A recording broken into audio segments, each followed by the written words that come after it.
Daar is iemand in sy woord, soos die waters dryf sy stem, soos die son op die see se blou, so die rykdom van sy trou. Dr. Rulie van der Spy. Goeiemôre. Goeiemôre Willem, goeiemôre luisteraars, goeiemôre een en elkeen wat luister. Ja, die laaste paar weke het ons gepraat oor die feeste van die Here in die Ou Testament en hoe dit alles opbou en hoe dit inpas in die kerkjaar.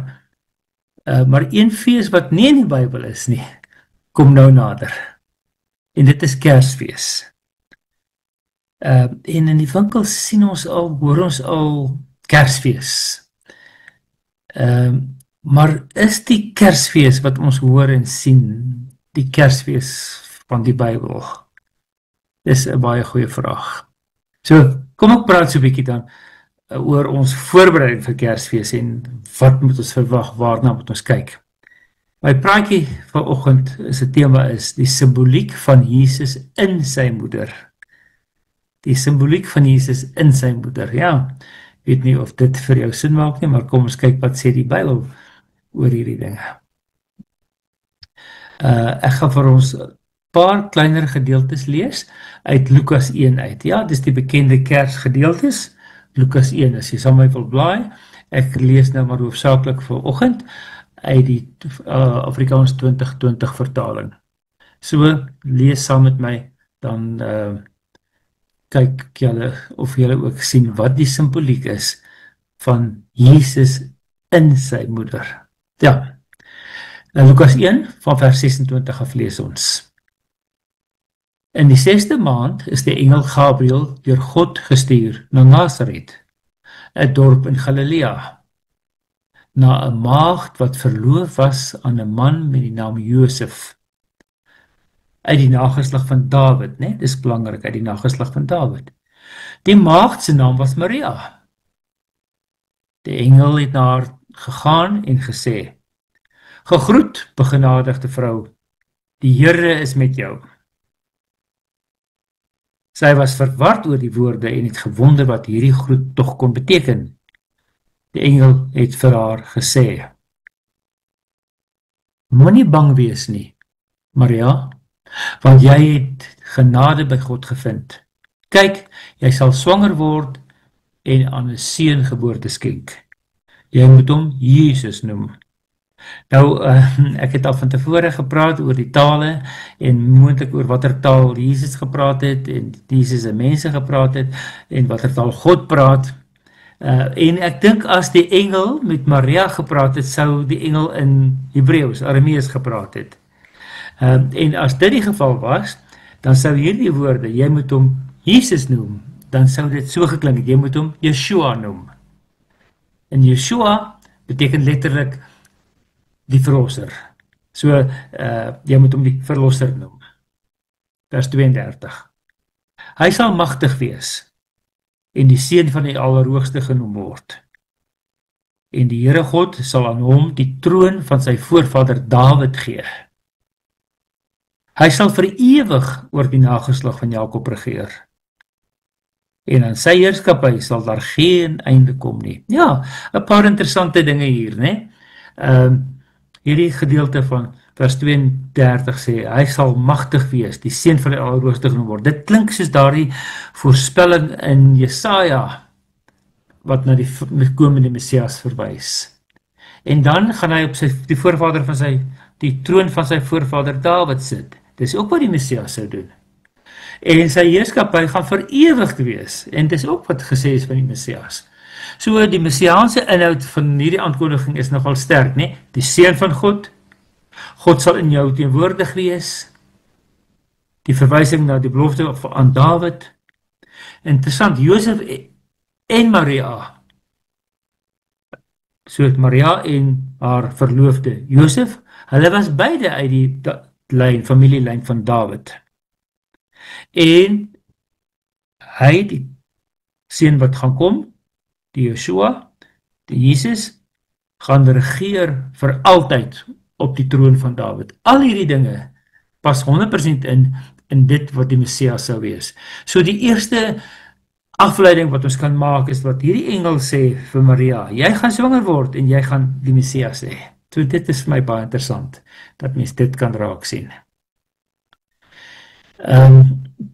Maar dan lees ons 'n bietjie verder in Lukas 1 van vers 34 af. Maar Maria het vir die engel gesê, hoe kan so iets moontlik wees, aangesien ek nog nie gemeenskap met 'n man gehad het nie. Die engel het haar geantwoord, die Heilige Gees sal oor jou kom, en die krag van die Allerhoogste sal jou oorskadu. Daarom sal die kind wat gebore word, heilig wees, en hy sal seun van God genoem word. Ja, kom ons vat so 'n klein kort breekie, dan gaan ons net daarna weer aan. Dan praat ek oor hierdie tweede deeltjie wat ons nou saam gelees het. Vir al die woorde, die Heilige Gees sal oor jou kom en die krag van die Allerhoogste sal jou oorskadu. So, kom ons vat 'n kort breek, dan luister ons net nou weer verder wat hierdie dinge beteken.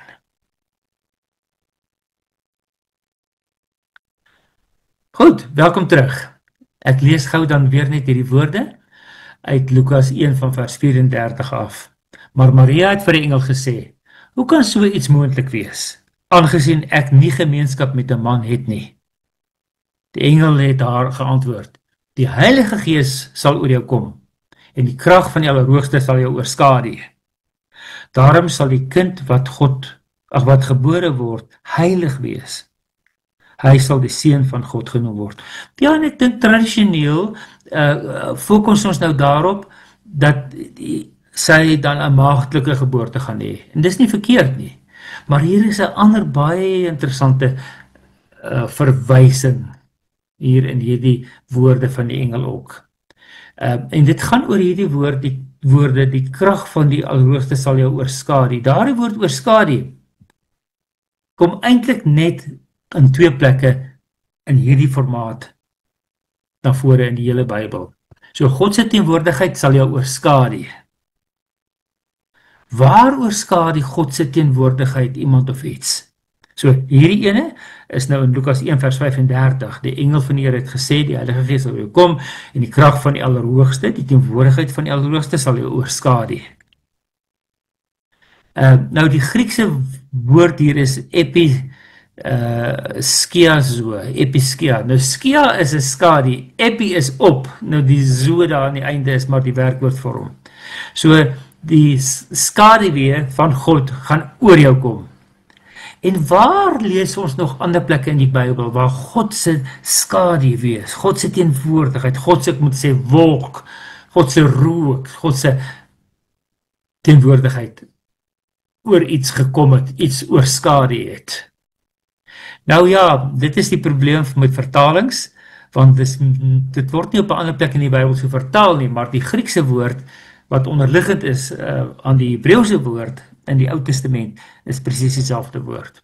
So in Eksodus 40 vers 35 lees ons, nou hier lees ons van die tabernakel wat die tent van ontmoeting genoem word, en hoe word God se teenwoordigheid daar beskryf? Daar word gesê, die wolk van God het daar oor die tabernakel vertoef. Maar die woord vertoef daar is weer, dis eintlik in Hebreëus geskryf, maar in die Griekse vertaling, die Septuagint, die Griekse vertaling van daardie vers, word presies dieselfde die Griekse woord gebruik, hierdie episkiazo. So, Moses, ek lees Eksodus 40 vers 35, Moses kon nie in die tent van die ontmoeting ingaan nie, omdat die wolk daaroor geëpiskazo het. Vertoef het staan in die vertaling. Of ons kan sê, omdat die wolk, die tabernakel, die tent van ontmoeting, oorskadu het. Mens kan dit letterlik so vertaal, as dit presies dieselfde Afrikaanse woord, want die Griekse woord is dieselfde. So dis die enigste twee verwysings in die hele Bybel, waar daar verwys word na God se teenwoordigheid wat iets oorskadu, is hier in Lukas 1 vers 35, en in Eksodus 40 vers 35. Interessant, altyd 35's.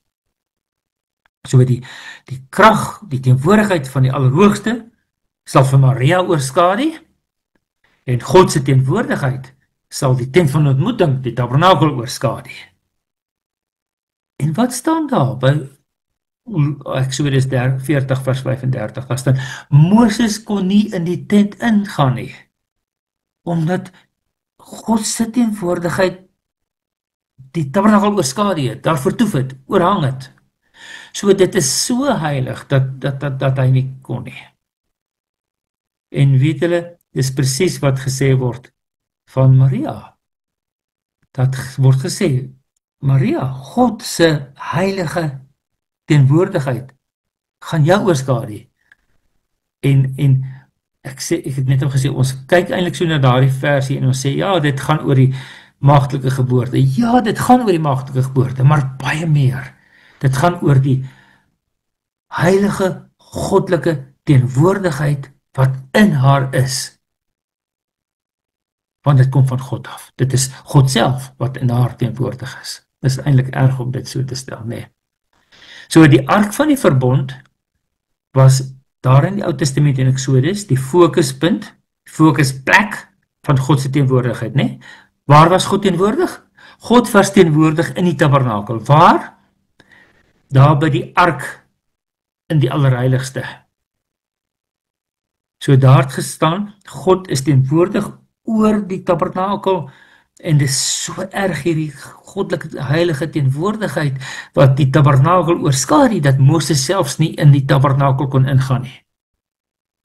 En hierdie selfde grote goddelike heilige teenwoordigheid is net so teenwoordig in en oor Maria. Nou, ek het toe 'n paar parallelle getrek, nee. Die ark van die verbond was die fokusplek van God se aardse teenwoordigheid daar in die Ou Testament. Maria se baarmoeder was die fokuspunt van God se aardse teenwoordigheid hier in die Nuwe Testament. Die wet van God was daar in die ark, in die tabernakel gewees, sodat die mense gelei kan word om in die regte verhouding met God te kan lewe. In Maria was Jesus teenwoordig, wat die nuwe verbond is, die nuwe wet is. Hy het niks niets gemaak, niets gebring nie, maar hy het die wet nuut gemaak, sodat ons reg kan lewe om verlos te kan word. So die wet, die 10 gebooie, was in die tabernakel onder God se teenwoordigheid. Jesus, die nuwe wet, die nuwe verbond, was in Maria binne in haar teenwoordig, as teenwoordigheid van God by ons. Daar in die ark van die verbond, in die Ou Testament, was daar ook manna gewees. En wat het hierdie manna gedoen? Wanneer het hulle gekry? Toe hulle omtrent dood gegaan het van die honger daar in die woestyn, was die manna die brood van die lewe. Die manna was vir Israel die brood van die lewe in die woestyn. Jesus is die brood van die lewe vir ons in die Nuwe Testament. En die laaste vergelyking wat ek wil wys is dat daar was nog een ding in die ark gewees onder God se heilige teenwoordigheid. En dis die priesterlike staf van Aaron. Jy onthou, dis daardie stokkie, daardie stafie, daardie stakkie moet ek sê, wat 'n bloeisel gekry het, om aan te wys, God is teenwoordig by Aaron, en hy is ons nuwe hoëpriester. En wat sien ons, wat binne in Maria is? Jesus, ons nuwe ewige hoëpriester. So die presiese vergelyking van dit wat gebeur het, waar God se teenwoordigheid, die tabernakel en die ark van die verbond oorskadu het in die Ou Testament, presies daar dieselfde elemente kom voor, waar God se teenwoordigheid vir Maria oorskadu hier in die Nuwe Testament. Ja, vanoggend het ek nie 'n lang praatjie nie. Maar dit is vir my so mooi voorbereiding vir Kersfees. Ek wil begin afsluit deur te sê, met ons gereedmaking vir Kersfees, moet ons onthou, die heilige God is teenwoordig. Soos hy in die tabernakel of in die tempel teenwoordig was. Dis vir ons, althans vir my, makliker om daaraan te dink dat God, die heilige God teenwoordig was in die tempel, in die tabernakel. En dit was so heilig dat Moses nie eens kon ingaan nie. Maar presies daardie selfde heilige teenwoordigheid is in Maria en dan vir ons in Kersfees. En ek dink ons vergeet dit 'n klein bietjie.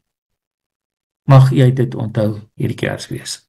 Kom ek sluit af deur my nommer te gee. As julle my wil kontak, is julle baie welkom. Miskien iets meer kan uitlig vir my, dat ek ook kan leer saam oor Kersfees, wie en wat Kersfees regtig is en hoe ons dit moet vier. Of as jy nie met alles saamstem nie, kontak my ook gerus, dan sal ek graag ook op die manier meer wil leer. So my nommer is 074 419 8353. En hiermee wil ek dan afsluit. Met Kersfees is God, die heilige Messias teenwoordig. Onthou, ek het eers uitgelig dat alles wat oor Jesus gesê is, het vir ons gewys dat hy die Messias is.